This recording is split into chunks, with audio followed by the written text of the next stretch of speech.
This time of year, the bazaars are packed with shoppers and full of symbols of wealth and luck to mark the Persian New Year.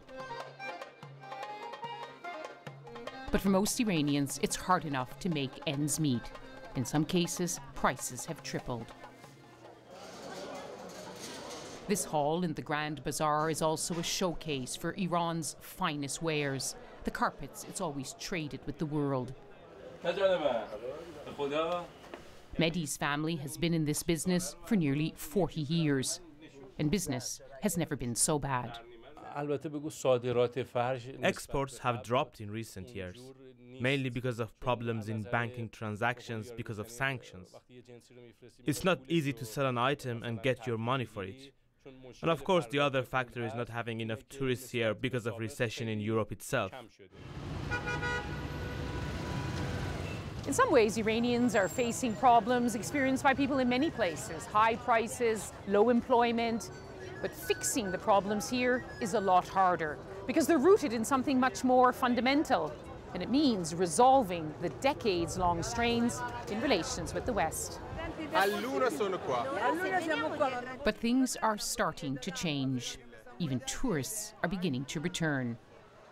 Were you worried about coming? A little bit, but we heard of a lot of friends, Iranian friends of us who are living in Germany, that it would be safe to come here. And especially after the elections here in Iran with the new president, we think it's more safer now to come here. They always say, welcome to Iran and have a nice day, and yeah, things like that.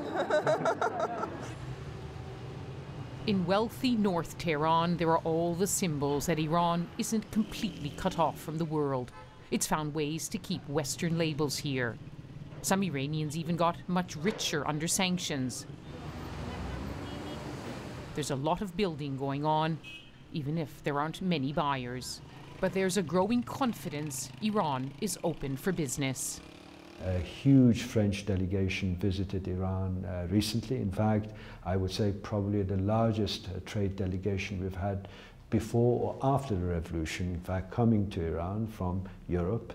Every week there are foreign ministers coming more or less, every week from Europe, followed by trade delegations, because this is what business community looks for. They want to see that their countries are taking the dialogue with Iran seriously. But the US Embassy in Tehran is now a museum, a monument to the decades of hostility. Iran is still accused of trying to export its Islamic revolution, of sending arms across the Middle East and beyond. But it sees itself differently. Iran is very happy to stand where it is as a part of an axis of resistance, in the sense that it is determined to remain independent and to keep its sovereignty and to oppose any form of foreign hegemony. But on the other side, I think that this is not in conflict with the notion of greater engagement with the whole of the international community, and in this case with Western powers and Western governments and Western institutions. It's Islamic Fashion Week in Tehran. Events like this highlight Iran's pride in its image and identity. Its sense of itself won't change. But Iran is now trying to find its rightful place in the world, not against it.